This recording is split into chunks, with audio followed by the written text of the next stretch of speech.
Right, and that's if there is something else to say about it, it is a talk about egos. And that, nah, bro. At the end of the day, we are people, and I don't care. And you know that's the thing. Like, I like your movies, bro. Movies is hitting. Yeah. But you can't be hitting too. There's just a lot of absolute nonsense. I just came in like I fuck with him, like I fuck with him, like I ain't about to. Welcome to the Any Last Words Pod. My name is Keion, aka Almighty the DJ. That's hilarious because I'm like, what are you waiting on? Like, you just answered my question. Okay, and my name is Earl Lonnie Hooks. Very special thanks to everybody that will be joining us today on SoundCloud, Spotify, Apple, as well as YouTube. You got me fucked up. And please do not forget to follow us at AOW Pod on Instagram. The God in me honors the God in each and every one of you. So here's my thing. Because I like every 2 weeks I get paid. Okay. I budget for gas. I set a certain amount of money aside for gas. Okay. I obviously still have money left over that I can spend freely. Okay. So if gas were to ever get up to $10 an hour, I'm going to rework my budget. Okay. And I'm going to get the gas. Now, there is a number that I would really have to consider other options of transportation at. Yeah. I don't. You got that electric skateboard, so that shit ain't get me to work, especially going down 95. Shit, if anything, I'm gonna get like a moped or something. I don't know. But I mean, there is a number. I just don't know where it is. But I just couldn't foresee gas getting to a point where it would just be completely out of my budget to even have to drive my car. Yeah. And then I'm starting to think like, well, if it gets like that, then shit, maybe it's maybe it's worth selling my car. But then again, like it ain't gonna stay like that forever. Yeah, but then it drops back, and now you just have an electric skateboard. Yeah, so no, don't do that. Nah, but I'm gonna get the gas regardless. Yeah.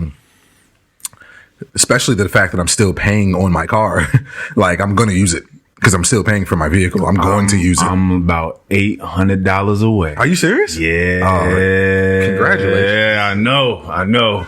It feels great. I can't wait. It's like a couple more payments. Hell yeah. And I'm done. Go ahead, nigga. Just drop the 800. Nah, we don't need to do that. Just drop the 8. No. It's not. It's never that serious. It's never that serious.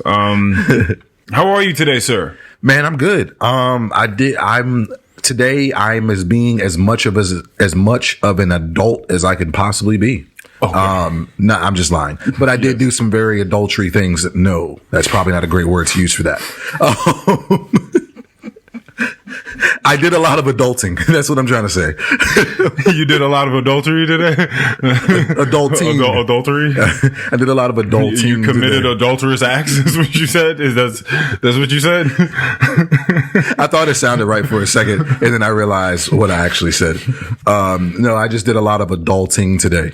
I set myself up for a doctor's appointment today, which is something that I've needed to do for a while. I try to go like once a year just to, get some blood drawn, see how I'm doing in life.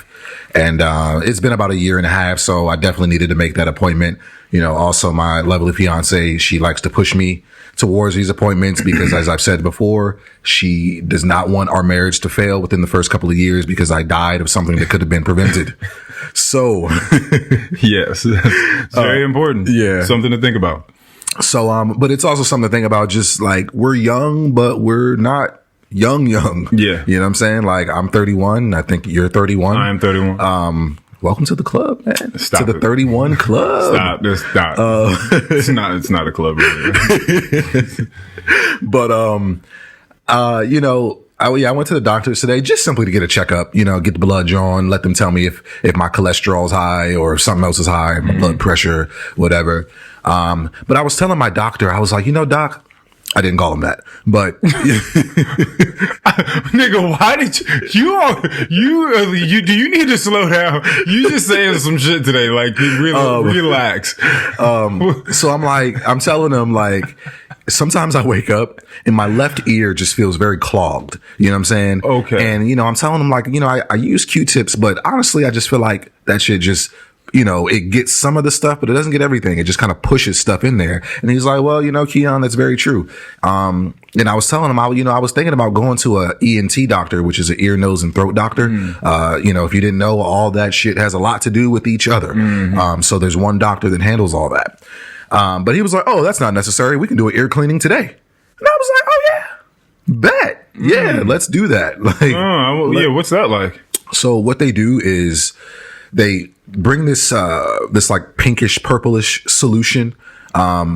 Basically they take it, it's in like a syringe. They put it in your ears, and what it's supposed to do is it's supposed to basically make the earwax kind of come together and just kind of come into these little balls or whatever that makes it easier for it to get out when they go through with the procedure. So they did that in both ears, put cotton swabs in my ears, let it sit for about 5 minutes.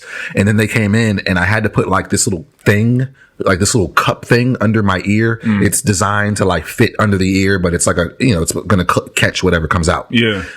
They put that there, and basically they just take a spray bottle, and they attach this long little nozzle thing to it. Yeah. And they just stick it in your ear, and they just, with hot water, they just keep doing it until it flushes the earwax out. Okay. And she showed me, it didn't seem like a lot, but it was some in there. Yeah. And she showed me, and I was like, okay, that's dope. Like, I didn't even know you guys provided that service. Right. So now that I know that, I'm gonna definitely, next time I come back here, I'm gonna get my ears cleaned. Right. That's cool.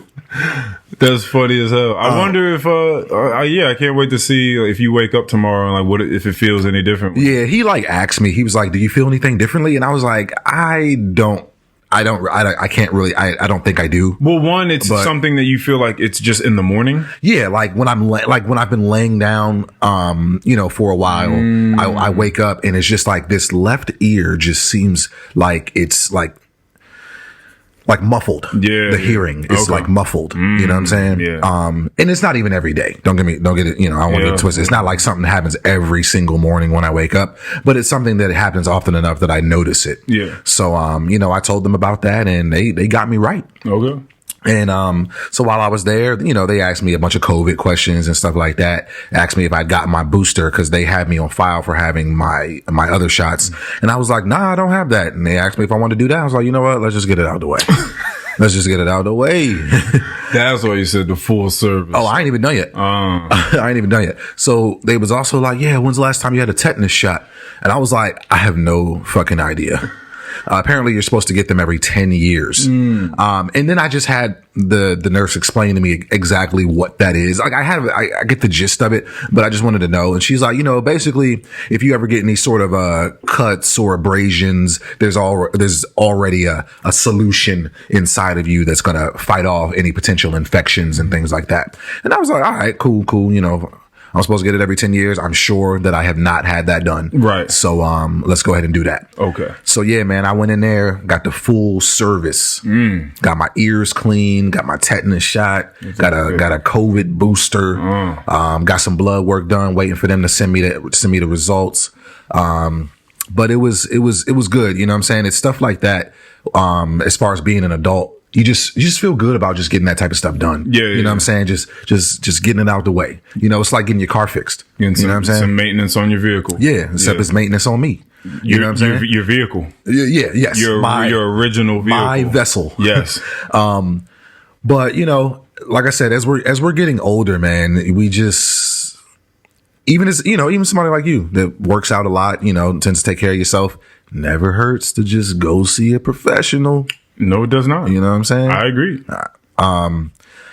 Cause I don't want my body, breaking down by 40, 45. You know what I'm saying? Like I need to be able to, I want some good movement at least until my, if I can make it to like 80, like I want some decent movement. You know what I'm saying? Like I want my body to be working. So it's just important, especially for preventative measures, just, or preventative maintenance. Yeah. You know what I'm saying? Just to, if there's anything going on, you know what I'm saying? You can catch it early. Yeah. You know what I'm saying? Yeah, it's interesting. I was, cause a lot of things, a lot of things don't have symptoms. You know what I'm saying? Yeah. You gotta consider that stuff too. Yeah, you just pop up. There's just some, it's just some shit wrong with you that you didn't know. Yeah, it's very true. Shit does go off like that. I told you, something definitely wrong with me. Why? No, I'm just fucking around. You have no idea. I know. I feel great. That's good. I mean, that's also very good that you just feel great. You know what I'm saying? Because I'm hoping that if you didn't, you would see about that. Yeah, for sure.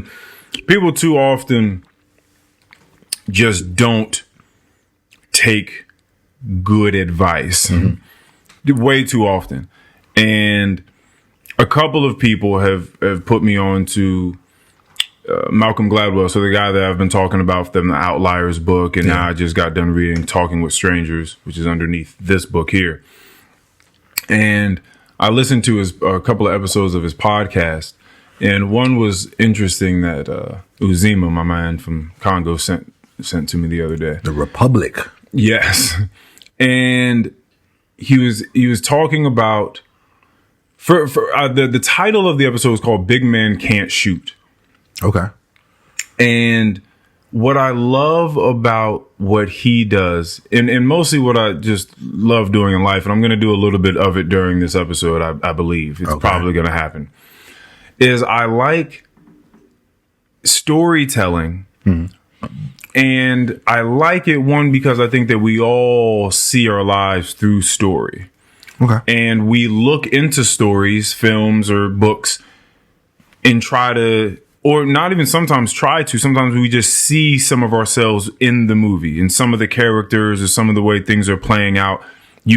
Some of it resonates with you. And then the more it resonates with you, the more interested you are in the story and more invested you are. True. And so what he does is he tells these small stories that on the face of it could just be about whatever the thing is. It could be basketball or hockey or reading, but there's a larger point to it, larger and deeper morals within it that maybe show you a truer nature about human beings or the way that something works amongst us. And in this one, he was talking about Wilt Chamberlain. Okay. And Shaquille O'Neal and a bunch of other people. All right. And he was speaking about free throws and the form that people have when they shoot free throws. You know what a free throw looks like. In that, remember that movie Moneyball with Jonah Hill and Brad Pitt? It was a baseball movie. It was about this nerd, like this mathematical, statistician. I didn't see it, but I know what you're talking about. And which was Jonah Hill, and he figured out something about the game of baseball. And I forget what it is, and I don't know enough about baseball to be able to explain it. But he came to the coach and was like, if we do this thing that no one does, like, we can win a lot more games. And it's not as exciting for the crowd to watch, but it's a technical move. You have to look it up. I forgot exactly what it was. And the guy was like, all right, well, I want to win more games. So then they started doing whatever that thing was. I think they just started like bunting a whole lot or something like that. But so it wasn't nearly as exciting for the spectators, but they were winning games. And when it comes back to basketball and foul shooting, they had figured out a long time ago. Some people, I forget his name, it's something Barry. He was the old basketball player. Rick. It may have been. That sounds familiar. It may have been. He figured out, by the way, because there are no rules against this, you can do a granny shot. You can squat down with the hands in between your legs and lob it up to the basketball hoop. And that is an acceptable shot. There's no rules against that. Right. And it's a much softer shot. It's a much more accurate shot. You would never do it during a game because you're just going to get blocked. But you can do that at the foul line. Right. When no one's guarding you. Right. And it's a much more highly effective shot. But no one chooses to do it. A couple people did it.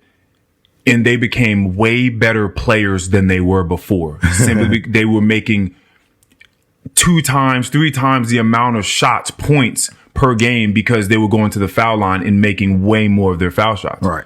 Only a couple people have done it. I think Wilt Chamberlain tried it for a game, and he was making way more shots than he was before. Yeah, because they're going to foul big men more because they feel like they can't shoot. Which is what they did to Shaq. Yeah, hack to Shaq.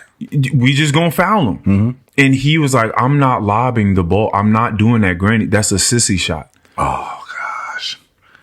And what's funny is, but they did this experiment with women too. Everything's gay. They brought it to women too, and women were no better. Women didn't want to do it either. Why is this? I mean, why? Because the point is to make the basket. Well, it's funny you say that. A lot of this podcast was about how good ideas do not simply get accepted and do not scale through our society simply based on the fact that they are good ideas. Mm-hmm. You have to have someone do it first, usually someone big or a celebrity, someone that people look up to, and then people have to start doing it after them. For the most part, people are not just going to do something simply because they know it's a good idea, but other people are not doing it. Mm-hmm. And that was like nobody wants to be that lone wolf, that lone ranger. It was about disagreeableness. It takes a more disagreeable type of person to do something against the grain simply because they don't want to buy into whatever conventional traditions have been set in place in whatever domain we're speaking about. And I happen to be one of those people where sometimes I've been difficult to, when it comes to terms of having to participate in what other people would like to do. Mm-hmm.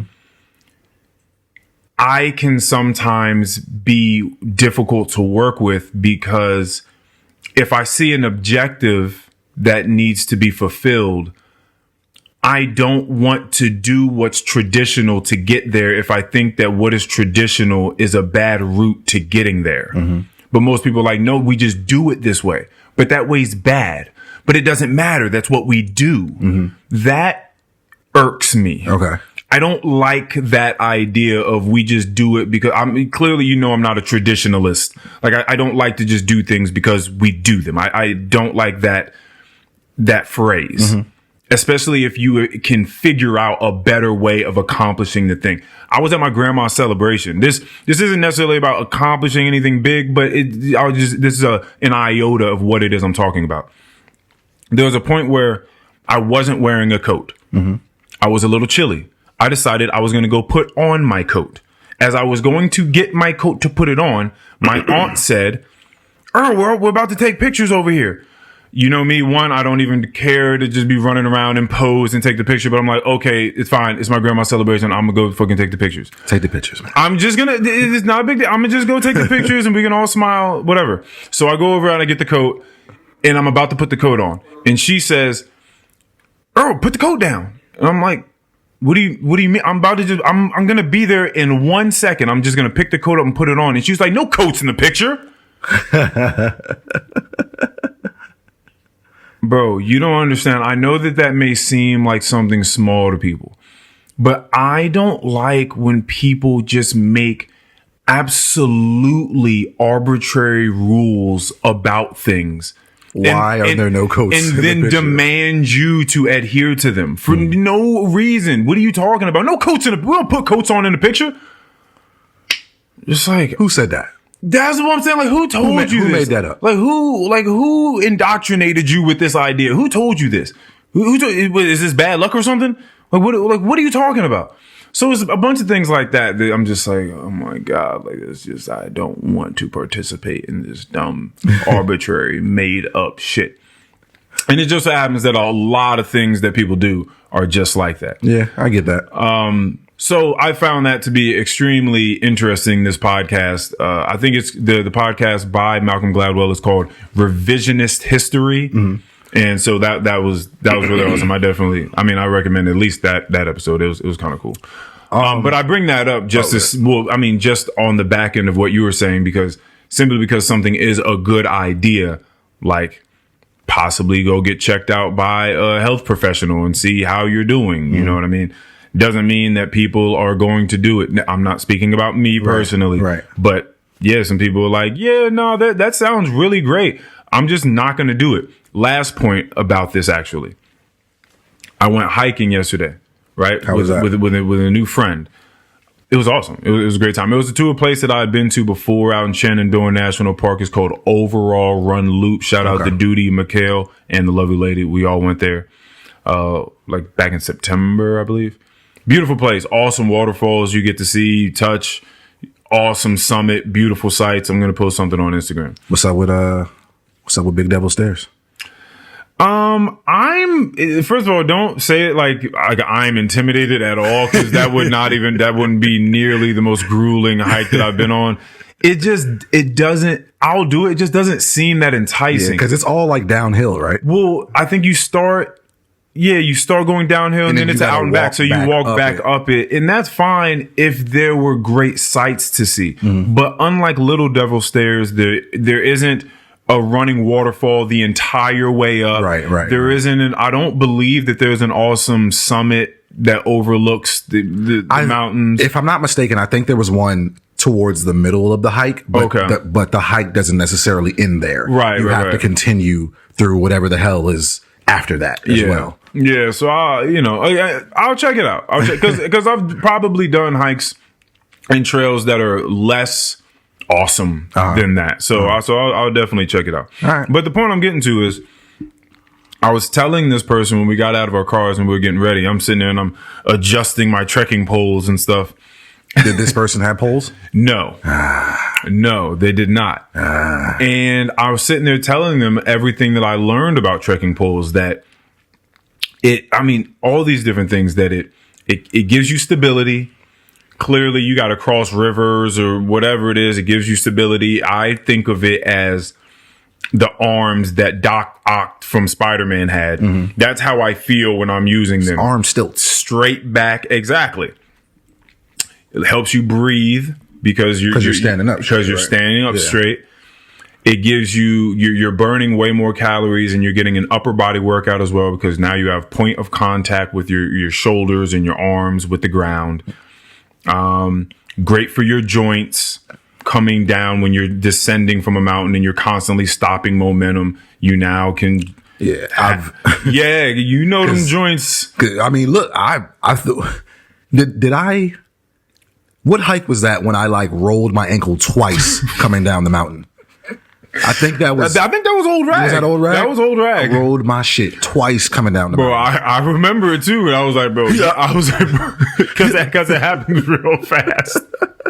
I'm like, because that shit just buckles underneath you. Yeah. Bro, I was like, yo, I think if you roll that shit a third time, it's going to be over. We're going to have to call this dude to come up the fire road. And a good thing we were on the fire road on the way, because I was like, bro, you're not going to make it if you do that shit again, bro. Oh, God. That shit's going to snap. But I'm telling her about these things, and she's like, that sounds really awesome. I'll never get caught dead using those things.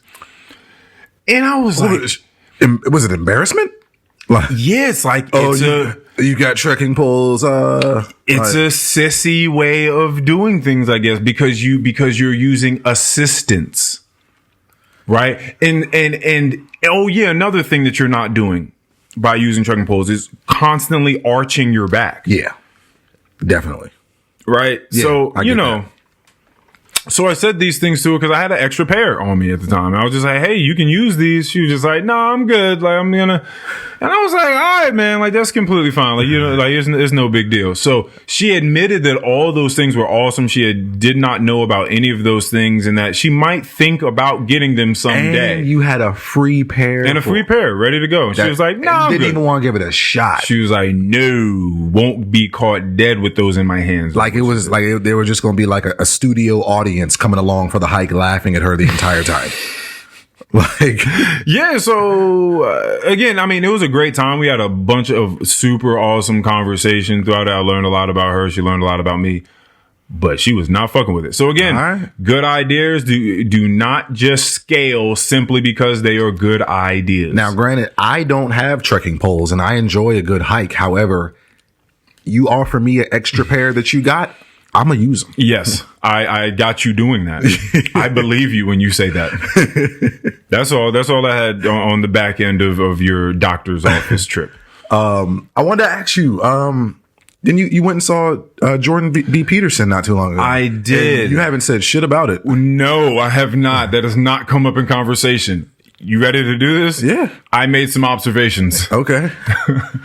So this, how long ago was this? Like a month or a little? Probably. Do you want to? My thing with time is terrible. Have we talked about Jordan P? Do you need to reintroduce who that is? Jordan B. Peterson, clinical psychologist, thinker, evocateur of our time. He's had a few books.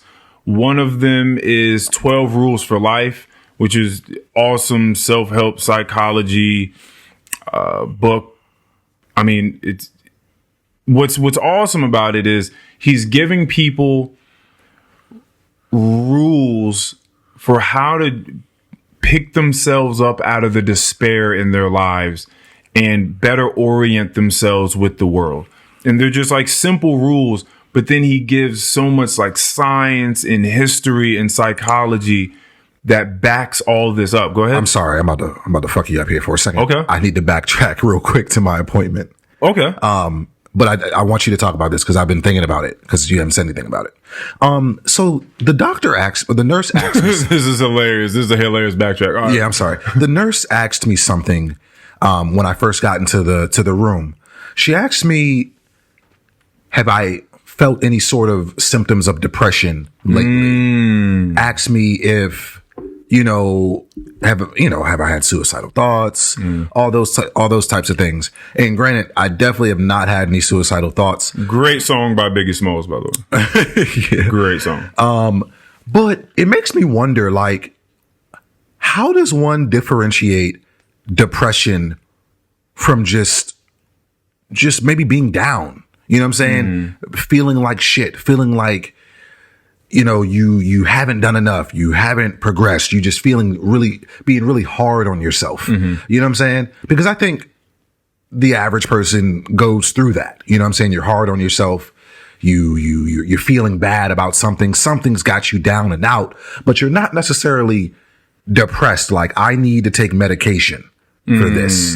You know what I'm saying? And I'm not saying that question is hard to answer, because I was just like, no, I haven't really felt any of those things. Not on a severe level. Yeah. You know what I'm saying? But I think we all go through times and periods where we're just feeling down, just like, maybe you're just a little more stressed than you'd like to be. You know what I'm saying? But I don't know. I feel like maybe depression just kind of coincides with a lot of the just feelings that we go through as human beings. I think you're trying to delineate between a psychological depression and a neurological. Yeah, maybe something that's just more temporary. Right. Yeah. Because I think that just constantly being down would constitute as depression. Yeah. Yeah. Okay. I think that you would feel that way. I mean, to be depressed, right? For a depression to take place would mean that things would just having to be like the Great Depression, things dropping, falling, despair, just baseline shitty. Yeah. And if that's something that you just feel yourself in on a frequent basis, I think it's safe to say that is that. Now, I think that there are different ways that people go about it, depending upon if they're able to look into your brain and see that there's just like a chemical imbalance that's going on. And then that's when, pharmaceuticals may be given or prescribed either way. But I think that that's definitely going to be the case. And then people may try to advocate for a more holistic way of dealing with more psychological depression, like trying to create better thought patterns. Yeah. Okay. And they may try to use some medication for you to get to a point where you can start creating better thought patterns, and then maybe hopefully try to wean you off of it with time. Yeah, because I don't know, it got me thinking when she asked me that. Just like, I guess if you're depressed, like, it. That's what the health professional said. No. I'm saying that. Oh! I thought they were just like, yeah. Well, I mean, you just know. I'm like, I don't know if that sounds like a very professional answer. Nah. Okay. That's what I'm thinking. Like, if you're actually depressed, like that's just something that's unmistakable. Yeah. No, I don't know. I think that people are probably confused about okay. like what it is. Okay. If this is just, I'm just going through some things. My mom just called me a bitch and slapped me, and I lost my job, and my car exploded all in like a week's time. I'm sad. Yeah. Right. Okay. Well, we can point these things out. We know exactly what it is that caused this. But if some of these things start to get fixed, then that depression or that sadness is clearly going to be ameliorated at that by that. All right. So, but yeah, I mean, I don't know, but you just said no. Yeah, I said no. Okay. I mean, I'm very happy with my life, okay. with the things that are going on around me. So I'm definitely not depressed. And I mean, this wasn't, I wouldn't even say this was in reference to me, but I just got to thinking about what she was asking me exactly. And I'm just like, well, I feel like those feelings can be brought on by other things other than depression. So I'm wondering how, someone that hasn't done their research on depression, how would you differentiate the two? I think that it would have been interesting for you to ask her. You know what? Maybe I should have. Yeah. Maybe next year when you go back. Or I guess, never mind. Well, yeah, actually, are they going to call you with results? I don't know if they're going to, I mean, if they were to find something interesting, they would probably call, but usually it just goes to this app. Oh, okay. That I'm signed up for. Yeah. Oh, well then, maybe next year when you go back. Yeah. Anywho. So everybody isn't as happy as you are, Keion. So some people are going through a bunch of shit and they have no idea how to get themselves out of it. It's like you have no roadmap whatsoever, like at all. And it's like having a map, but it's blank. Yeah. Like there's just no roads, no mountains, no rivers, no nothing yet. You don't know the mileage between locations. And I think as you start to go through life and you start to learn, that being the operative word, through experiences, you slowly start to draw your map out. And you know what things look like. You know how to take care of yourself. You know where you don't want to go anymore, where you're headed, where you are, all these types of things. So that's what he's trying to do, is he's trying to help. Now, the third book I believe that he came out with, which was the sequel, in a sense, to 12 Rules for Life, is called Beyond Order. And that is the tour that I just went to go see. Okay. And that was in D.C. at the DAR, Daughters of the American Revolution. Beautiful place. Have you been there? I have not been to DAR. Okay. Yeah, no. Yeah. Nice place. Beautiful theater. I don't know how many it sat, but let's just start with these with these observations. Is this a world tour or a regular tour? I don't. He does go all over the world, so so it probably is. All right. And I want to check his clout. Oh no, he's out there. All right. Yeah, nah, he's out there. And you have to know that we're going to a place to see a man give a lecture for about an hour or so. Are you about to talk about people like in the crowd not paying attention, doing other things that they shouldn't be doing? I'm thinking this is about to be similar to the spa world. That is some of the observation. Okay. Yes. All right. Well, I mean, depending upon how you feel about it. Okay. So when you get there, everybody's dressed to the nines. It's just one of those places where if you are going to, you go to different places. Not a casual event. No, people go to this guy and he's a thinker. So people go and they dress like they're in. Like they're thinkers. Okay. Like, I don't know what the fuck that looks like, but everyone's in there with looking dresses. Like Sherlock Holmes. Exactly. Okay. Yeah, pretty much. Yeah, real spiffy. Okay. And so it's just interesting looking at that and realizing this is the way that they view this guy. You got to come here. You got to look good. Don't come in here with a hoodie and jeans on. There was no one in there with hoodie and jeans on. Everybody in there looked really good. All right. It's nice. Sound like a good atmosphere. Right. I'm like, okay, that's nice. Next thing, there might be, I don't know, 1,000, 2,000 people in this. I don't know numbers, but it's a lot of people in this theater.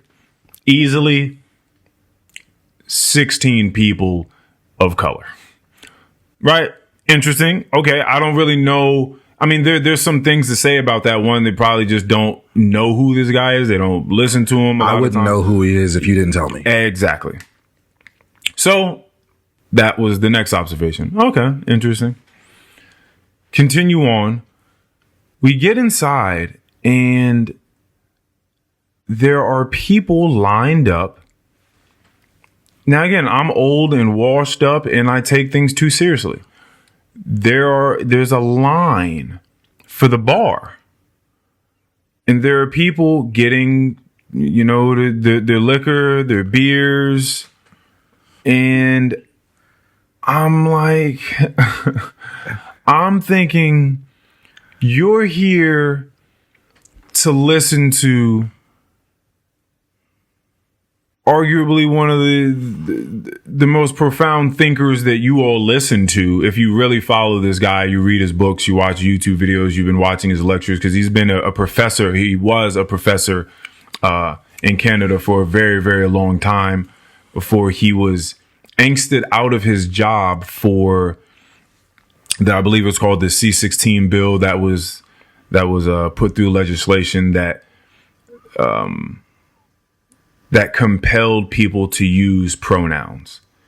He didn't. Oh, okay. He did not like that the legislation was getting involved in making people use pronouns. He thought that it was something that you should have a conversation about and that you should have the choice whether you're going to use it. And he said that he would definitely use it if someone said, "Hey, could you please use this?" But for the legislation to put it through, he was against that. And so that's kind of what propelled him into superstardom, because he was just a professor before that, just teaching. And so that's what sort of got him there. So you're coming to listen to this guy speak. In particular, this chapter of his book that he's going to speak on for this next hour is about, I believe the chapter he chose was "Do Not Hide Things in the Fog." That was the chapter he chose. I believe it's chapter 3. And it's clearly about just not sweeping things underneath the rug, like looking at things head on and dealing with them in yourself, with your significant other, whatever relationships. Like, you can't just keep pushing things off to the side. It doesn't work that way.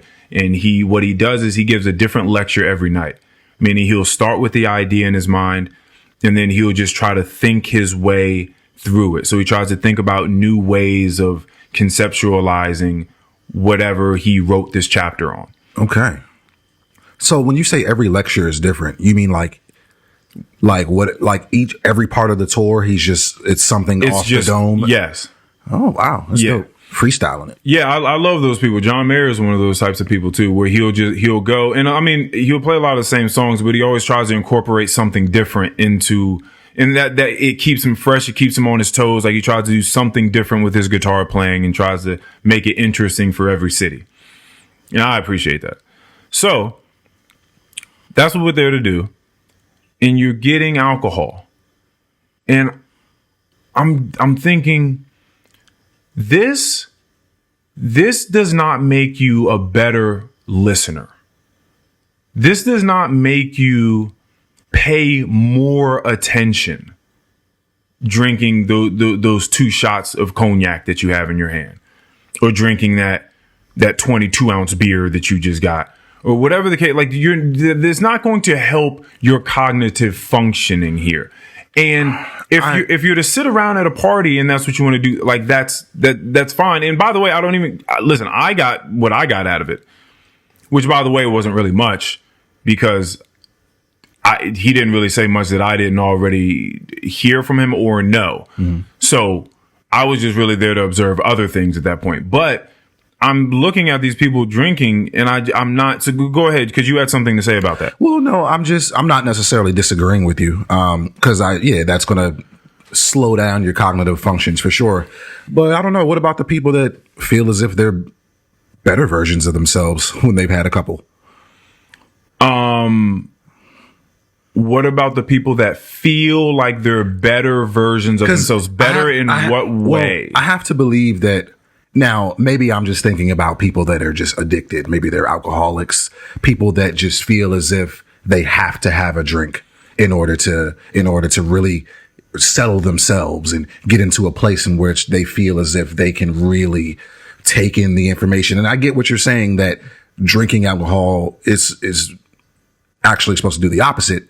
But I do feel like there's people out there that feel as if like, all right, yeah, I just need a couple and I'm gonna settle in and, you know, be here in the now, in the present, listening to Jordan B. Peterson.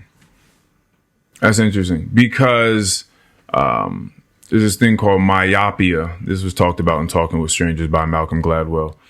That chapter in particular was about,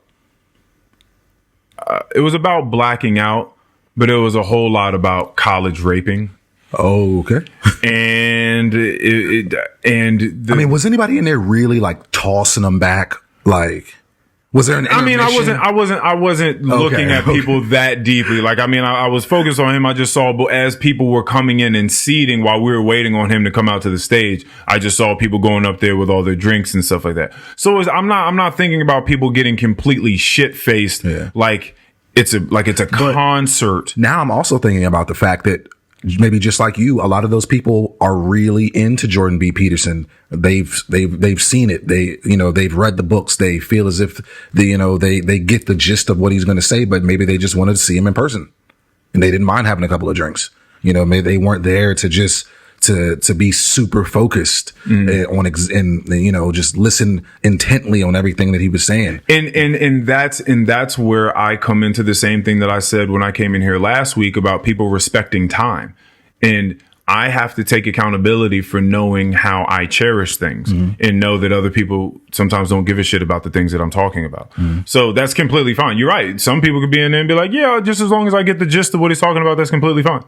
Like, I don't care about going any deeper into that. I don't care about necessarily trying to remember as much as I can and have it spark some thought later on for me to talk to my spouse about, or whatever the case is, or any of that, or catch the real fine qualities of what he's talking about at every moment. Like, I don't need all that sort of shit. Like, it's just cool. I'm here with my boy. I read his book. He seems cool. I'm here to get dressed up, hang out with my friends. Probably get something to eat afterwards.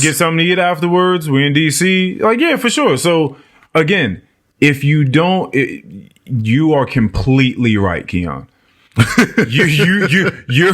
You're I'm not trying. No. But that's the thing, though, is you are completely right. I'm the only person I know that takes things as seriously as I do.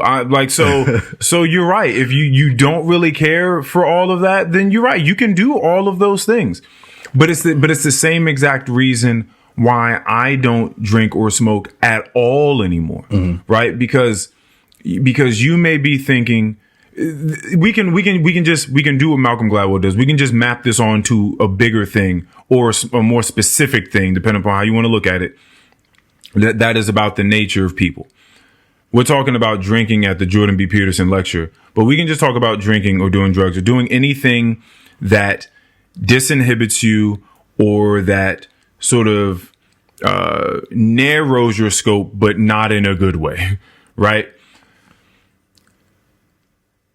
You could say that I don't drink and smoke now for what could be, you could say religious reasons. I think it's more apt to say for sacred reasons. And that would be because what's most important to me is to be as present and as clear-headed as possible in every moment, so I can reap the benefits of everything happening all the time around me to the highest of my capabilities. because that's what makes me feel fulfilled, is having a good time with friends and family, but remembering every bit of it. Remembering what their faces look like, the jokes told, the conversations had, the information learned. I like to feel and process all of these things.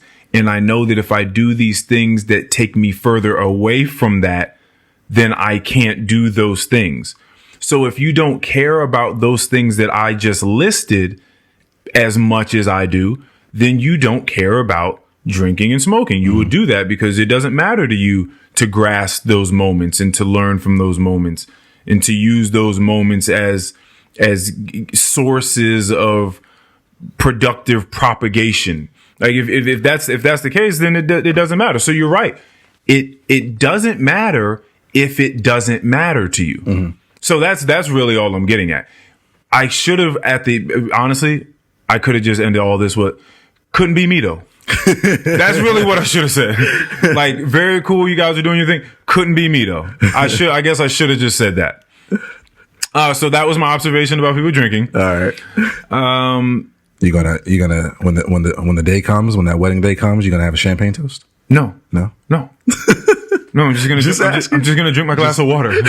And everyone's is gonna be fine with that. If they're gonna have to be, they're gonna have to deal with it. Absolutely not. No. I'll put my water in a champagne flute if that's what you all would like, and I'll clink it and everything. Like, the fuck? You kidding me? Yeah, I told you I'm not doing shit for other people to feel happy about it. Like, I don't. Y'all do what makes y'all feel happy. I expected you to say that. So I'm just saying, in general, for people around me, I just want them to know that I love them and that you just have to allow me to be me. There are a lot of things that I will do for the graciousness of the moment. Like, there are a lot of things that I give, and a lot of things that I like to give for people. There's certain things that are just arbitrarily inconvenient for me that I'm just not going to do. Okay. Like the fucking coat thing. Don't nobody ever again in my life ask me to take my coat off to take a picture. I'm letting you know right now, I'm not going to do it for nobody ever again. Don't tell me how to dress so I can take a photo. I'm not doing it. I think that's a lot of reason why I didn't like to go to church as a kid. Like, you keep trying to put me in this fucking. Yeah. I mean, sorry, churchgoers, but it all does seem a bit forced. A lot of the white kids got to grow up in their churches and get to wear whatever they want to. But we had to wear these uncomfortable ass shoes, grandma tightening up the fucking tie all the way into my esophagus. As if the Lord is going to love you less. That's what I'm saying. It's like, come on, bro. Because of your genes. Yeah, man. I ain't like this. I ain't like that at all. Anywho. This is my biggest observation, my biggest, like, qualm that I had with the night. I would just do things differently if I was Jordan B. Peterson. In one sense, but I think it's big. After this guy's done having this lecture about how to put yourself together and not hide things in the fog, not sweep things under the rug, aim for something high, aim for something true. He does a little Q&A through this computer system. Like, the people had already like emailed their questions in, and he answered a couple of those. And he said goodbye and he left. And then everyone starts filing out. And then I get out in the lobby and I realize that everyone is in the same little cliques that I've been seeing them in, meaning they with the people that they came there with. And I'm like, if I was him, if I was someone that went on tours and gave lectures or had conversations with people in front of crowds of people, I can promise you that at the end of every single show, I would say, please, I encourage you to leave here and talk to at least someone, if not some group of people that you have not spoken to about something that was spoken about tonight.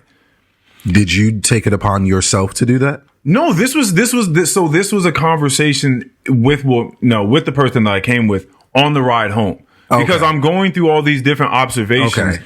And then I get to this observation and I'm thinking, man, it was interesting how when we left, everyone was still just sort of like hanging out with people, just like looking around, checking out people's outfits as we do.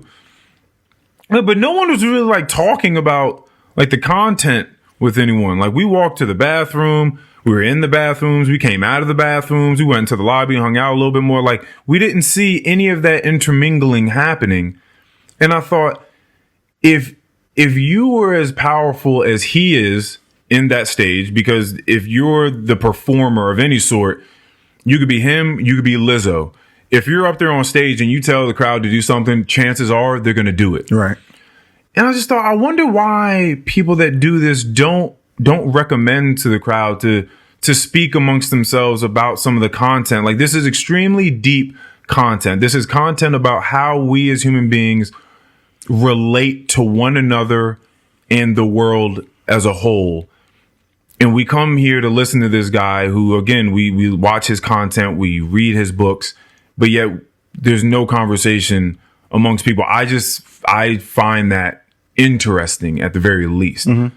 And I thought, man, I'll tell you what, if I was ever in that place, that would definitely be the end of my show every single time. Okay. Because I just know if he just said that, people would be out there and it'd be a completely different thing. But you would see him again, though. I don't know. He's not really like at the prime. I might. He seems a little bit more tired than he was. Doesn't he have like an ailment? He's gone through like the last few years of his life haven't been the best. Right. He's definitely gone through some sicknesses, some ailments, some tragedies, some depression, a lot of stuff like that. And he just was trying to, as he tells people, pull himself together and get back on tour to continue to spread his good word to people. Were you aware of the Q&A? I was not aware of the Q&A. Okay, because I was going to ask you. You had no questions for him? None you wanted to say? I got questions. That would have been the question. That would have been my question. Like, do you at any point in time plan on telling people to speak to one another after your shows? And if not, why? Mm-hmm. Like, I would love to know that answer. So that's what I got on the Jordan B. Peterson. But like I said, it was cool. It was cool. Like I said, nothing I haven't heard before, nothing I hadn't quite thought about or pondered about before. At this point, the information's circling. Mm-hmm. It's been percolated. Like I get it. Yeah, it's over. Yeah. It's over. I'm all right, man. Yeah, I'm on other stuff, but it was a good time. It was a good night. You have anything you would like to get into immediately? I ain't gonna lie to you. My motherfucking shoulder's hurting. I bet it is. You got 2 shots in it today. Like, what do you think? They shot you up with what's in the tetanus shot? Like, nigga, don't ask me that. Yeah. See, that's what I'm saying. That's exactly what I'm talking about. We just go ahead, shoot me up, doc. Shoot me up. Put him in my arm. I don't care what it is. Stop trying to tell me what it is. Just put it in. Put it in. Do you not trust it? You don't. You do you not trust what's in? I don't know what's in it. I would never ingest yourself with something without reading into what's in it. Inject myself with something without asking. Gotcha. I don't necessarily have to, because they might say a bunch of shit that I don't understand. Mm-hmm. But I'm going to ask, and I'm going to ask what these things are, and to the best of their abilities, tell me what's going on here. Right. I just want to know. I did that today with essential oils. I was just at work, and I was like, man, I be pumping these oils into the air all the time, like through this oil diffuser. What the fuck is an essential oil really? Like, what is it? What does that mean? How do you get to it? How do you make an essential oil? So then I looked it up, and I learned that you just had to get pounds of whatever it is, whether it's lavender or eucalyptus or lemongrass or orange or what's this, lavender? Peppermint. This is actually, I have orange and spearmint in this one. Okay. And they either press it or they steam it long enough to get the natural oils from it.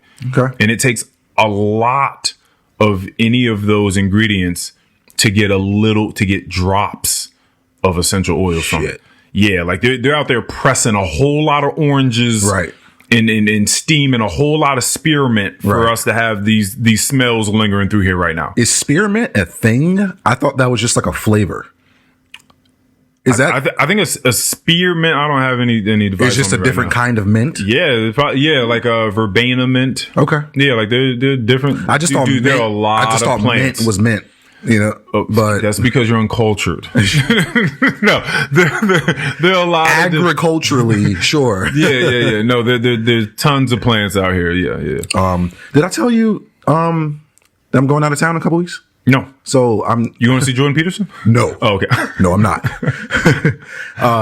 I'm going out of town. It's not gonna affect the pod, but going out of town in a couple of weeks. It was that. Damn, man. Did I disrespect? I didn't mean to disrespect. Hey, listen, I didn't mean nothing by it. Listen, man. We need you here because Lord knows I'm scared to schedule anybody anymore.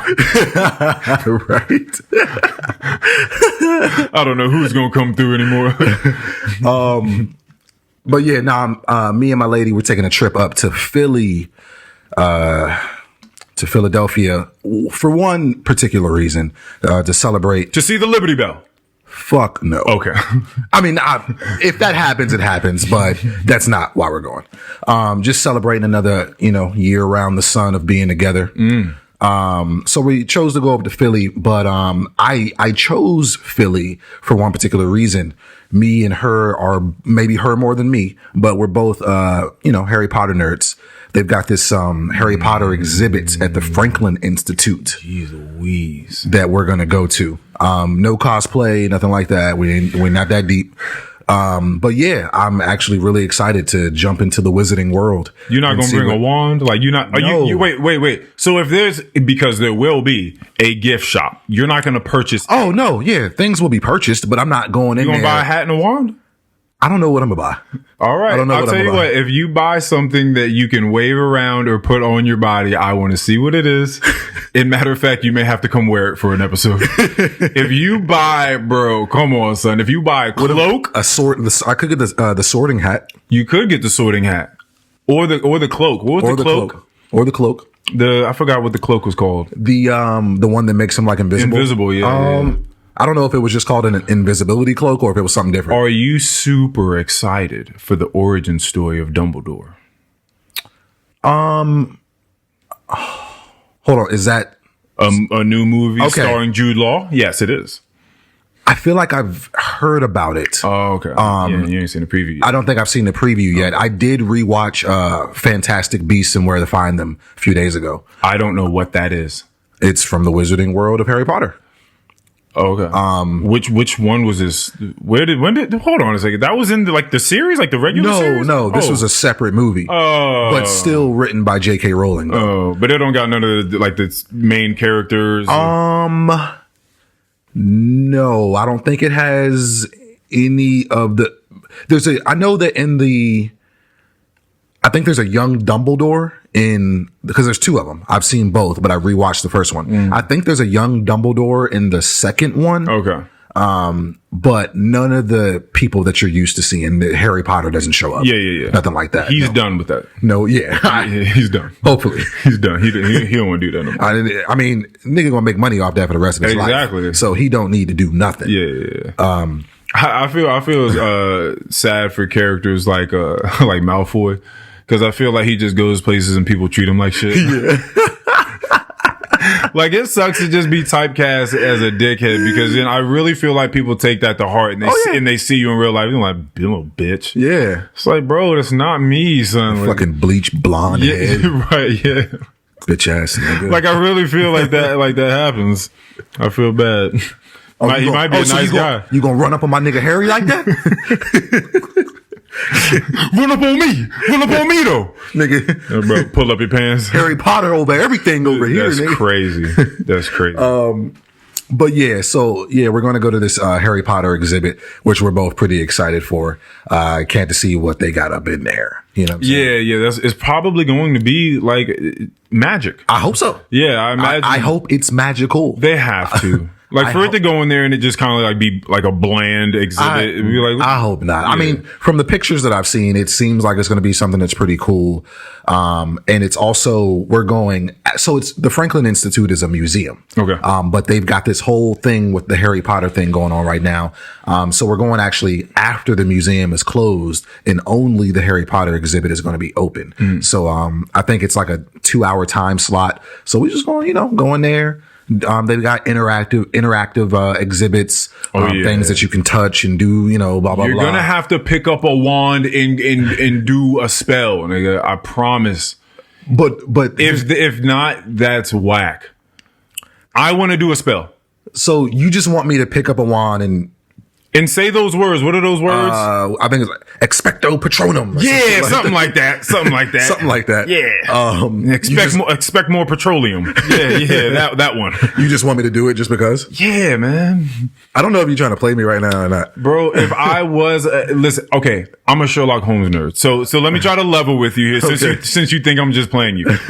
If I went to a Sherlock Holmes world, if they didn't allow me, or if they didn't give or offer some sort of small mystery to figure out, I'd be very disappointed. Okay. I'd be very disappointed. Okay. And I would definitely put on a little pea coat or a trench coat and get a magnifying glass in my hand and figure it out. Okay. That is not beneath me. Well, look, I don't think that wearing a cloak and having a wand in my hand is some sissy shit. So I don't mind doing that. I'm not saying like, man, nah, nigga, like, I just came here, like, I fuck with Harry, like, I fuck with him, but like, I ain't about to pick up no wand, nigga, nah. DC, nigga.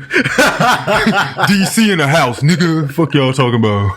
Like, I pick up a wand for what? Yeah, exactly. Ain't shit gonna happen. Yeah. When I do it, you just want me to look stupid. I do it, then what? Huh? Then I go to the next exhibit. Go buy myself a little charm. Only exhibit I know is X to the Z, nigga. You one of them.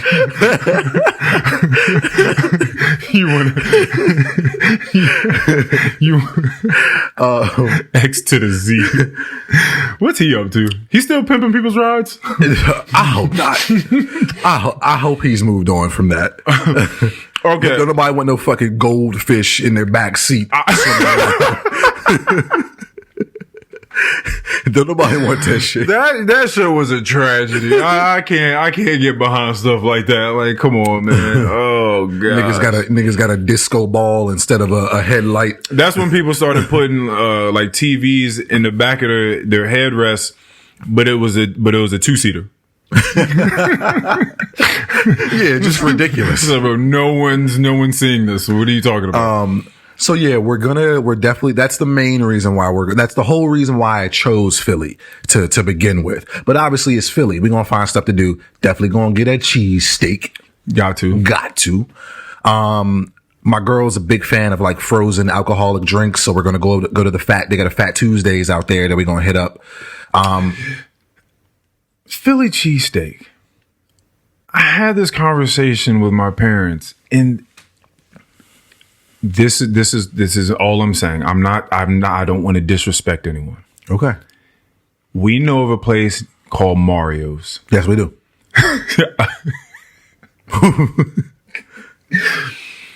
They make cheesesteaks there. Very good ones. Delicious. Absolutely. And my only thing is, I'm just asking the question, what makes a Philly cheesesteak from Philly automatically better than a Philly cheesesteak from anywhere else? And I ask that question because I want to know what that means from any region that makes any signature food, or it at least originated there, and then now they just hold the crown for it. And if they just hold the crown for it simply for origin's sake, or if it's because it's really better. So I'm sending you, Keion Michael Harris, on a mission to Philadelphia to get a wand, a hat, a cloak, and as well as a Philly cheesesteak. And I need you to come back on this podcast and tell us what the Philly cheesesteak was hitting on for real. I've had one before. Do you want me to elaborate on it, or do you want me to go up there and try? Because because when we go, I'm not going to go to the same place. There's a lot of spots up there to do the cheese. All right, then we'll wait. We'll wait? We'll wait. Okay. We'll wait. Okay. Because I could tell you about the first one I had. Because you've had plenty of Philly cheesesteaks. I mean, just cheesesteaks in your... You've had... I don't mean no disrespect. Now. You've had plenty of cheesesteaks in your life. Yes, I have. Okay. So you know what one tastes like? You know. Okay, tell me... what are you looking for in a good... What makes a good cheesesteak sub? I mean, if we can start with a good quality of beef, okay, that would be nice. Okay. Not all places do that. You know what I'm saying? But if you can find a nice cut of beef, and they don't do that because beef is expensive. Nobody's going to be, chopping up ribeye for you in their cheesesteaks and selling it to you for $5. Right. So if you can get a good quality of meat, you better, you're going to expect your cheesesteak to cost more. Mm-hmm. I'm going to go with, provolone cheese. I would probably be my preference. I really wouldn't care. You could put American on there. It doesn't bother me. You could put fucking Swiss on there. Colby Jack wouldn't really kill me at all. I'm not doing the American. Not the American? Nah, I'm not doing that. Like it wouldn't bother me at all, but I would probably go with provolone. And that might even be just for the aesthetics, just the white cheese layered over top of the brown meat. But that just I think it's more of an aesthetic thing. Yes. But probably mayo, ketchup, hot peppers on the bread. Okay. I need hot peppers on my sandwich. Sometimes I'll go with the banana pepper. I usually do that on cold sandwiches, but I could do that on a hot sandwich too. I've gotten banana peppers at Mario's. Yes. Lettuce, and that's probably it. Okay. Yeah. Okay. And that's going to be, I don't know how it's going to be layered, but I've been a sandwich guy for a long time. I worked at Panera Bread one time. I worked at a Subway, shitty ass Subway down in Florida after I crashed my car and I was riding a bicycle around. Right. So I've made some sandwiches, came back up, tropical smoothie. I'm a sandwich guy. Uh-huh. It's all about distribution. Uh-huh. Ratios. Go ahead. I like to have you can overdo it on the meat for me. Okay. Yeah. You on the sandwich. Okay. Because I've had steak and cheeses where there's just not a lot of meat. And I'm just like, this is weird. Why? I got that on my birthday at Jersey Mike's. Now, Jersey Mike's also passed me over on a job when I was down in Florida. So fuck them first. I had a Chipotle steak and cheese from Jersey Mike's like 2 weeks ago, and I was disappointed. It ain't it. Their cold sandwiches, awesome. Oh, okay. I wouldn't know. Hot sandwiches from Jersey Mike's, or at least the steak and cheese, bro. No, bro. Definitely, there was so much bread. It was simple as hell. I ripped off half of the bread because the steak and the cheese only made it up halfway up the bread. Oh, that's trash. It was super, like they could have put what they put in there like in a hot dog bun and that would have worked. But the fact that they put it in this big ass 12-inch sub, like it was like, bro, you don't need all this fucking bread. Right. I was disappointed. Yeah. Very disappointed. But I will say this, and please, anybody from Philly, feel free to, if I'm wrong, I'm wrong. Whoop his ass when you get up there. Yeah, whoop my ass when I get up there. But I think it's traditional in Philly for them to use Cheese Whiz instead of cheese. Because the first time I went up there, they asked me if I wanted traditional or if I wanted regular cheese. And I asked them what traditional was. And they was like, well, we use the Cheese Whiz. And I was like, well, nigga, I'm in Philly. Give me the Cheese Whiz. And I got to tell you, I like regular cheese better. I got to tell you, I like regular cheese better. Yeah, something tells me that would be the case for me too. I'm good on that. Because it just made the sandwich all wet and cheese, and I'm just like, nigga, is this nachos or is this a sandwich? I'm not a child anymore. Like this fake cheese does not do it for me. I don't want my shit to come out of a canister whipped cream. I'm sorry, it wasn't in a can. It was like melted in a thing. They just take a little spoon, like a little ladle, and just slide it along the sandwich. And I'm just like, nah. Next time, I'm gonna just get regular cheese. Just get some cheese, bro. Yeah. So yeah, going to go to Hit Fat Tuesdays for the frozen alcoholic drinks. And we're also going to go, there's a market up there. I forgot the name of it, but it's a very famous market where you can get like these really delicious hot pastrami sandwiches. So we're also going to go check that out as well. Okay. And who knows, might get into some other shit, but we'll see. Yeah, very nice. Yeah, looking forward to it. It's going to be a nice, what you call a hard reset. It's going to be a nice hard reset for me getting out of town. Would you like to speak about the hard reset? Everyone in the world's been speaking about it. Listen, if we're gonna speak about the hard reset, let's talk. I would like to talk about it in our own way that we haven't heard 1,000 times. All right. Okay. All right. And I will start this off for us. All right. First and foremost, as I've said before, I in general care more about things than a lot of people. Mm-hmm. For me, I find the conversation that I like the most things that truly speak to the nature of things, the essence of whatever it is at speak. And without that, I think you're just kind of like talking shit about stuff. Maybe you're just shooting the shit, whatever. It's meant to be flippant and whatever. Mm-hmm. I'm not super into that. Like I like to talk about something with some sort of substance, as we know by now. And so when I think of stories, whether it be from celebrities or not, I don't like to talk about them or look at them much unless there is going to be a genuine gem taken away from it for me. Okay. That is the way I like to interact with things. I don't like to look at stuff and just be, oh shit, that nigga got slapped in his face and then we're done.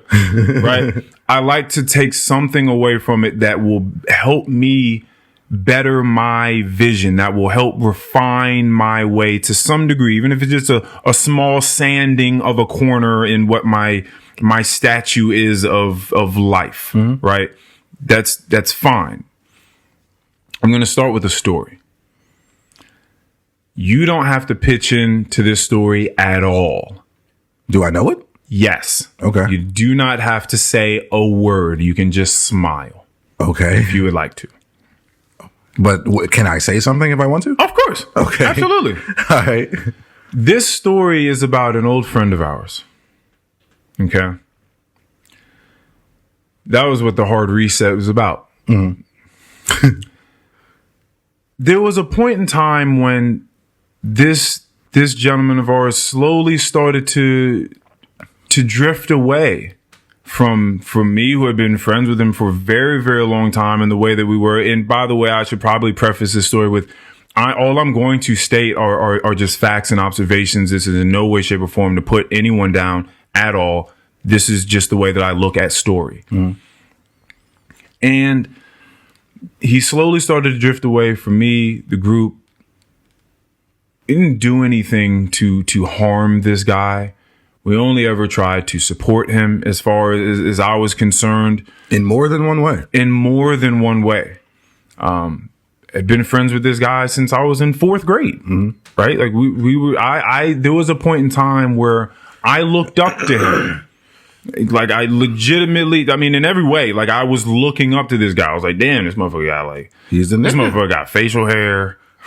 We young as fuck. He got facial hair. Like he's got all the cool clothes. That's a funny thing to look up to. But as a young kid, I get it. As a young boy, it's like we're in like fucking 5th grade. It's like, damn, like you got armpit hair. Like, damn, man, like that's awesome. Wow, he's a man. Yeah, like he's got a fucking full beard in 6th grade. Wow. You know, he was cool. He was spitting rhymes. Nigga had all the dunks. He had he had the video games. He had all the snacks at the house. Yeah. Snacks as a kid, going to another kid's house and saying, you got all the snacks? We had seaweed crisps, as we know, at my house. Y'all got ho-hos and Twinkies and hot dogs with the cheese whiz and all of this stuff like that. It's awesome. So I looked up to him. he was legitimate. Like, I thought he was the coolest nigga on the planet at one point in time. And I think to some degree, we all kind of felt that he was at least exceptional. Like, he just seemed like a really, really cool guy. Nah, definitely. And time went on. We're out of high school at this point. And there seems to be a change in this person. It seems like the years now and maybe in the possible near future aren't seeming like they're going to be the brightest. It doesn't seem like that same zeal, that same crisp freshness is still here. Something's happening and it's dampening. Mm-hmm. And just to kind of fast forward a bit, because we don't have to go through everything.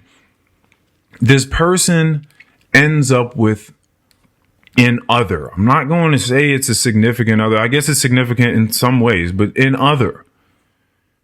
And I never really, I never bought into it. I never really, people with people, what are you really going to say? Mm-hmm. Right? They want to be with them. They're going to be with them.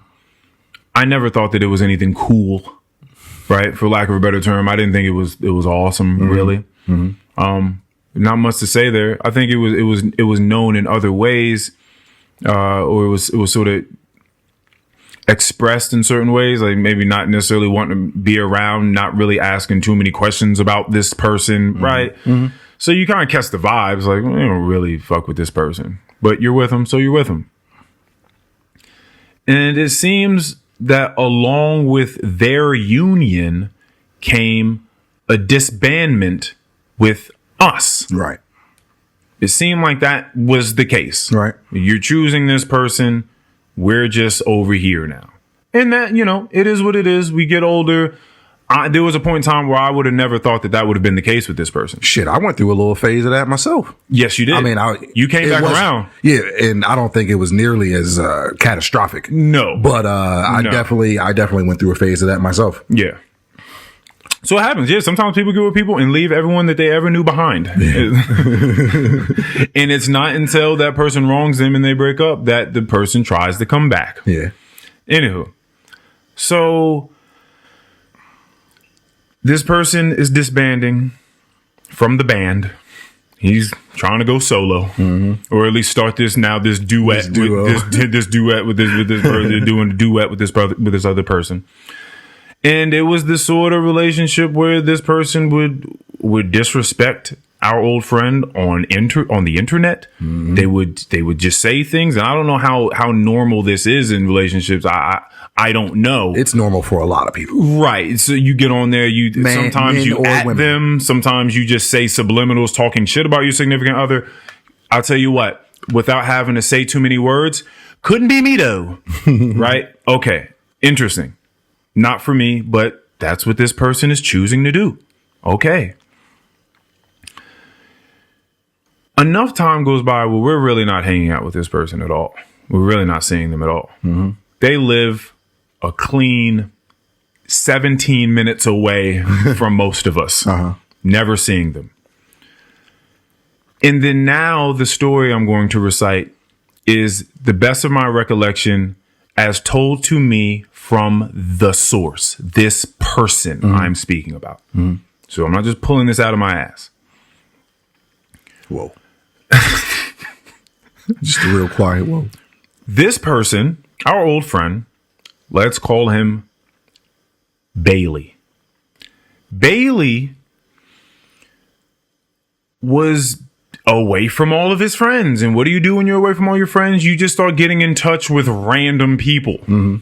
He got in touch with a random guy because he needed some spearmint. The guy happened to sell a lot of spearmint. Mm-hmm. And our friend Bailey was like, you know what? I think I would like to sell some spearmint too.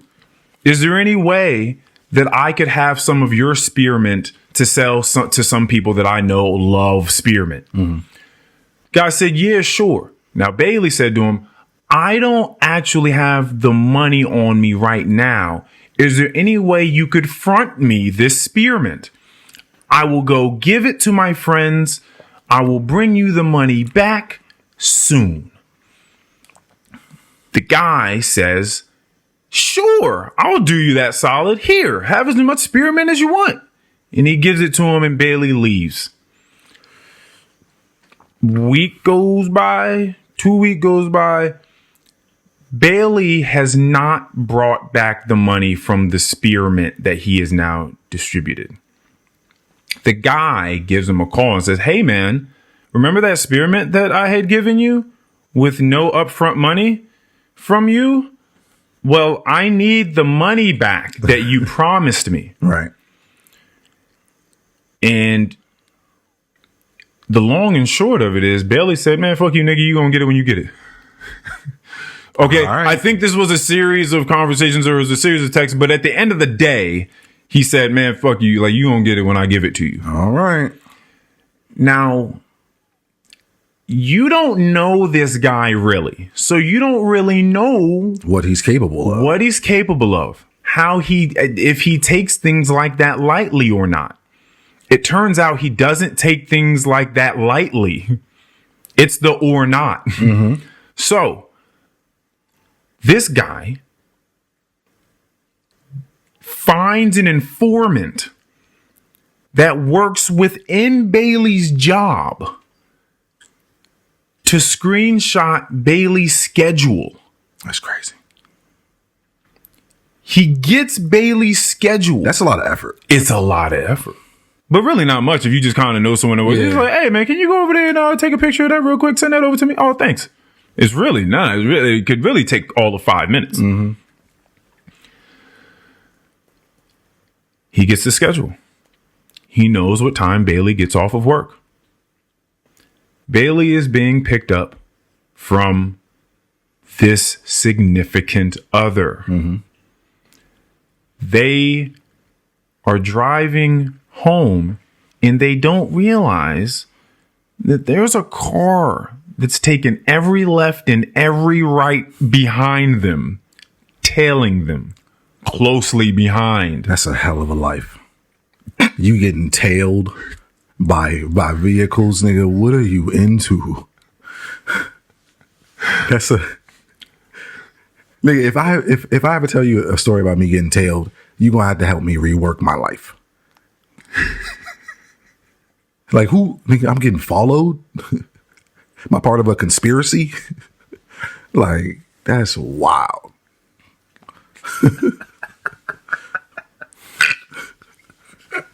And the story gets wilder. I'm just thinking about the tailing part of it. Like, out here getting followed. Like, this is X-Files. Like,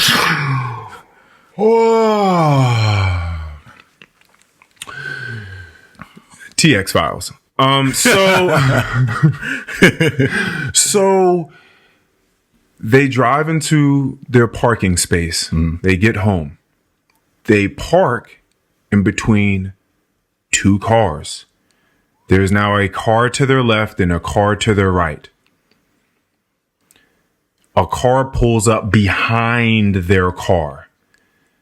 They can't leave now. Mm-hmm. They are blocked in. Mm-hmm.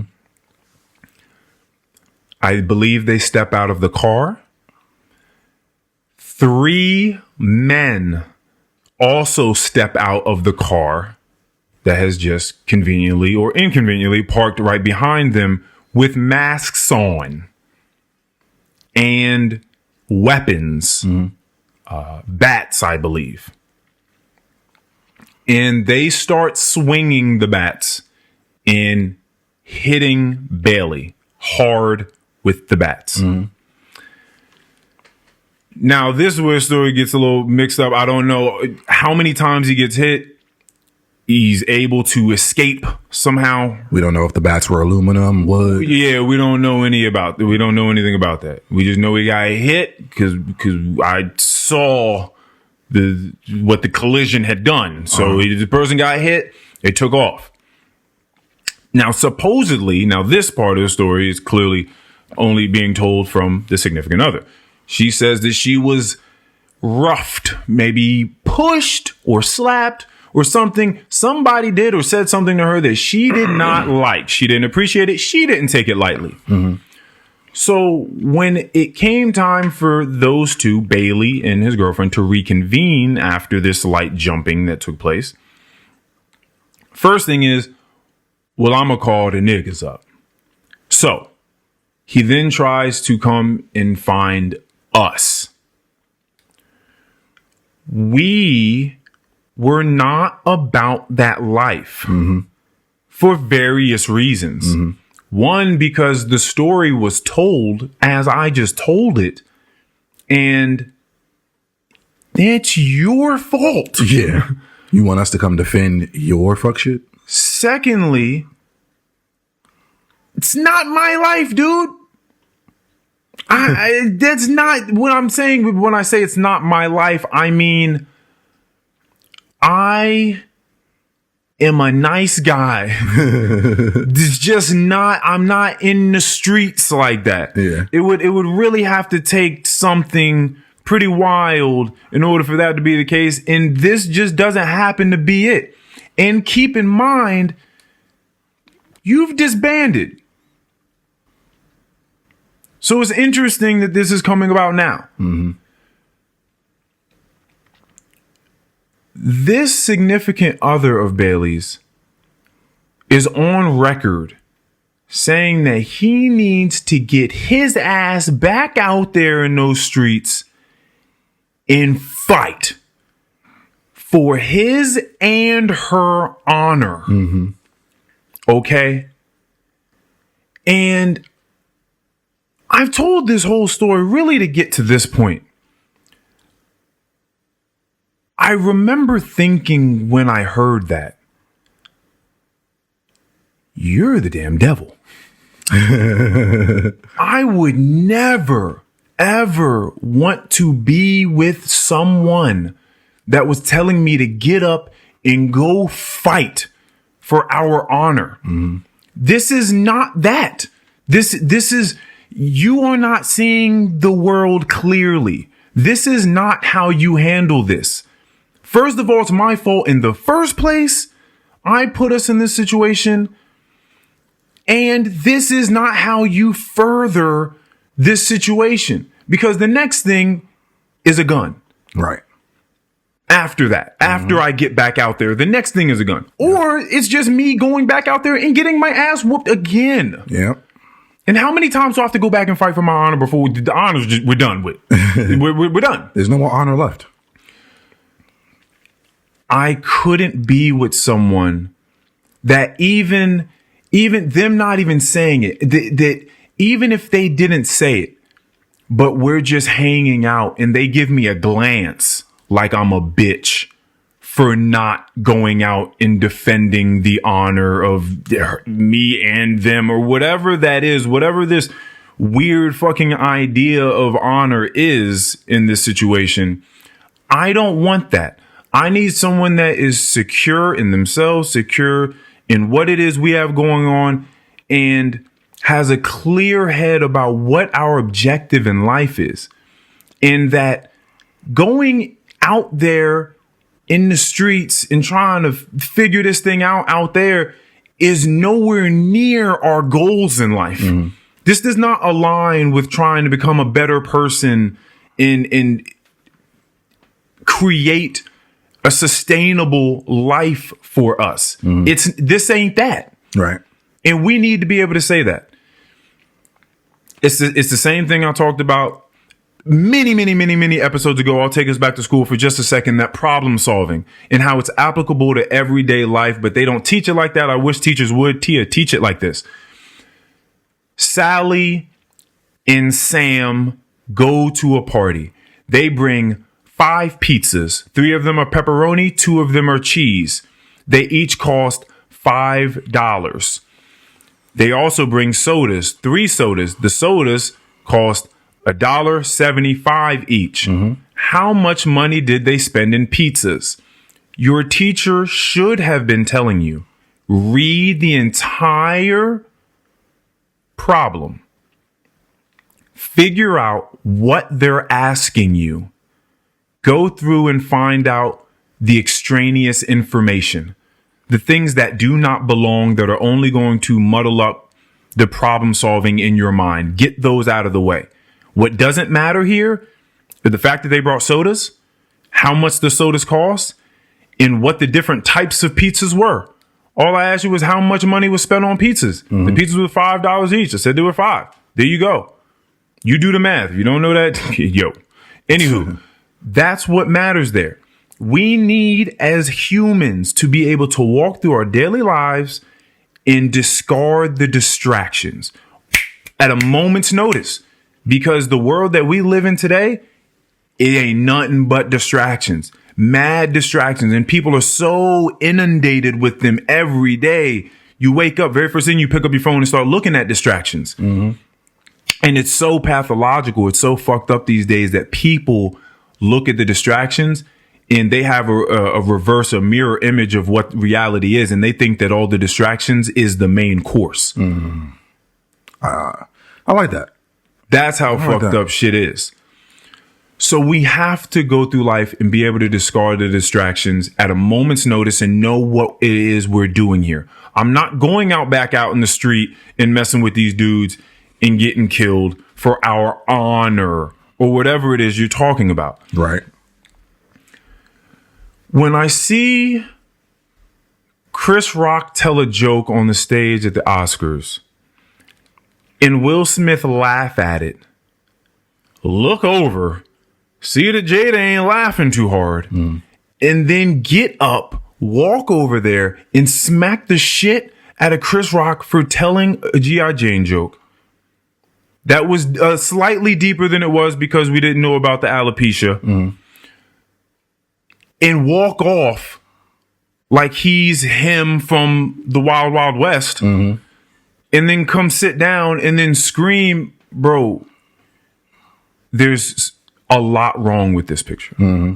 Now, we've made a lot of jokes about it, as the world has, but there's a lot wrong with this picture. We don't even need to get into all of it, but there's a lot wrong with it. And just like our old friend Bailey, I couldn't get it out of my mind that it seemed like at this juncture of his life, the word broken came to mind. It seemed like maybe not just that person had done it to him, but a series of events and circumstances along with this person that damn sure didn't help it had broken his spirit to a degree. And you could see it through the actions.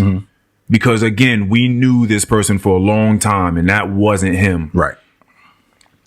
And so when I see Will Smith go and smack the shit out of this guy, after his initial reaction to what he felt like he had to pop up and go do, after her reaction, I can't help but think, seems like you're a bit broken. Yeah, I could see that. I mean, he's tired of being Mr. Nice Guy, apparently. Well, I haven't even heard anyone talk about the fact that afterwards he won an Oscar, went up on stage, and then he gave a speech about being a vessel for love. You can't do that. You can't smack the shit out of Chris Rock and then go up and talk about being a vessel for love. Even that seemed eerily disbanded. Eerily contradictory. And I say eerily because for you to do that, it seems as though you're not making the connections, the very quick connections between the things that you're doing and the things that you're saying. And that's concerning, to say the least. And so that's most of what I really have to say about it. Again, I look at stories to try to figure out how we should and should not conduct ourselves. And I just felt that it was more sad, really, than anything else for me. Like, again, there were definitely funny moments, like the fact that Chris had to, as I said before, try to like let him know, like, dude, it was a G.I. Jane joke. Yeah. Like, relax, you know what I mean? Like, some of these things were comical in it, but it was definitely more sad for me than anything. Yeah, it overshadowed the night. And Bailey, I love you, by the way. I do. It's just, I didn't tell any lies. Yeah, everything you said was facts. I love Bailey as well. You know what I'm saying? But everything you said was facts. Yeah. But yeah, I think it was very selfish for Will to do that. To make that moment everything that the Oscars was for that night. Like nobody give a shit about who won what. That's all they're talking about is the slap. Like that's why it's called #the slap. It's like the snap, the Thanos snap. You know what I'm saying? It was pretty ridiculous, which is also why it's funny. Yeah. But you can't do that. Yeah, I have nothing else. There's too much to say about it, but I have nothing else to really. I don't want to get into it again. Yeah, everybody's already, especially by the time this comes out, people have been hearing about this for over a week. Yeah, we don't need to get any further into it, but I did just want to share that. Yeah, I got you. Yeah, that's it.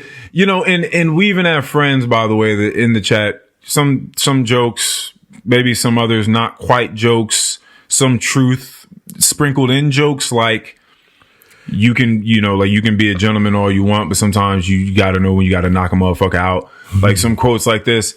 And the thing is, okay, sure, that ain't one of the moments. No, that ain't one of the moments. Yeah. You can care about your family. You can want to be a protector like King Richard was to Serena and Venus Williams and all that great stuff, but this ain't it, bro. Yeah. This ain't it. Yeah, it's too big of a stage. You're on too big of a stage. I'm not tainting my career for it. I might see you backstage and we're gonna have a serious conversation, but I'm not. And you know what? Maybe Will's too big of a star for his shit to be tainted anyways, but it is what it is. All right. See, and that's if there is something else to say about it, it is a talk about egos. In that, nah, bro. At the end of the day, we are people, and I don't care. And you know that's the thing. Like, I like your movies, bro. Movies is hitting. Yeah, but you can't be hitting too. All right, you gotta relax. All right, one of the things gotta hit. You can't do both. Right. Like it's too much. Yeah, it's too much. Like you gotta. Like, it's. Something else is going on, bro. Like, I mean, it's probably a mixture of things, but bro, like that ain't. Yeah, I mean, he's been the butt of a lot of jokes over the last year or so. I mean, that can weigh on him. And now he gonna have a whole lot more weight on him now. He gonna be the butt of a whole lot more jokes. And yeah, he is. For a long time. These little Fresh Prince songs that are coming out. Have you seen them? Oh my gosh, I'm gonna send them to you. After this, I'll show them to you. Oh my gosh. You haven't seen any of like the Fresh Prince parody, like the introduction to Fresh Prince? Oh, this is a life. I don't think I have. Oh my God, I got two to show you. They're great. They're like people that redid the lyrics, but it's about walking up on stage and slapping Chris Rock. Okay. Oh my God, they're fucking hilarious. They're hilarious. They're so well done. Hey, shout out to Chris Rock. I heard he's got a world tour coming up or something like that, and his ticket sales is through the roof. So that's the best thing Will collect. That's the best thing that could have happened to him. Hold on. I don't know. We can't do that.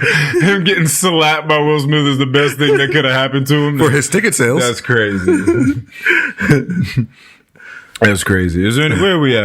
Hour 40? What's going on over here? Yeah, you got what you got?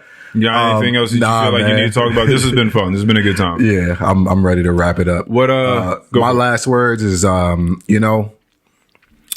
just make sure you're taking care of yourself in every way possible, whether it's through your own research, your own, learning about doing your own thing with your health and wellness, or if you want to, take the advice of a professional, just make sure you're doing the best that you can for yourself, because we only get one of these. You know what I'm saying? And you never really know when your time is up, for real. So just do the best you can in bettering yourself mentally, physically, emotionally, every day, if possible. That is true. You never do know when things are going to be up for you. is, you know, the world shows you, if you look around and survey what the fuck is going on, things be up for people at a snap moment, right? And I'll end it with this. When I talk about trying to absorb things, extract ideas and better ways of relating to the world and positioning yourself in it from story. I had a friend recently talk to me about he was just asking me how I feel about like extraterrestrial life. And it ended up getting to a point where he just said that sometimes he just look up in the sky and just believe for a second that at any moment, you know, like he could just see a meteor. It's like slowly starting to come down. And he's like, oh shit, there it finally is. Like it's all over. Or he just sees like a nuke about to come and just tear everything to shreds. And and that's what he just like, yeah, just got this fear every time. Sometimes I'll just look up in the sky and I'll just think, well, yeah, this is about to be it. And, you know, I told him when he was asking me about extraterrestrial life and whether I believe that they're out there, and if they are they friendly? Are they going to come kill us? Do they live amongst us? All these questions that people ask. And all the conversation comes down to could be cool theory, could be cool theory, could be cool theory. That's what it comes down to. And I tell him, like I tell people, like I've told you all today on the podcast, that line of questioning or sort of conversational inquiry doesn't really excite me unless there's something we can take from it that helps me pragmatically today. Something I can do with it today. Something I can think about or implement into my thought pattern that will help me today. And if he's talking about extraterrestrials and maybe they're living amongst us and trying to figure out our ways so they can pop up and kill us, or like the Pilgrims did the Native Americans, or it's just we weren't calling them that anymore. So this is what you got to do: the natives of this land,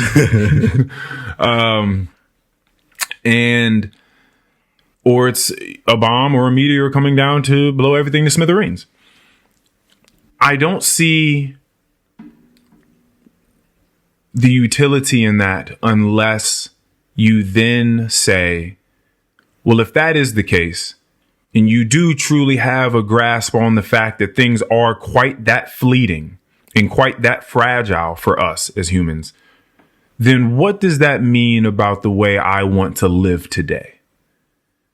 Okay. That's where my mind would take me after a thought like that. You're right. It could be up. And it doesn't have to be looking up at the sky waiting for a meteor to come down. It could be something in your body that you're unaware of that you need to just go see a health professional about. That's about to take you out in 6 months and you have no idea about it. Right? It could be that thing, but you never know what's going to happen. And so what does that mean for you about how you're going to walk this earth? Does that mean anything to you? Does it change anything about the way that you feel like you ought to navigate? Coordinate yourself in relation to other people and your aspirations, your motivations, your love for being here. I don't know. Ask yourself. Those are my last words. Peace. Episode 110, baby. 110. Ow, ow. Yes, sir. That was good.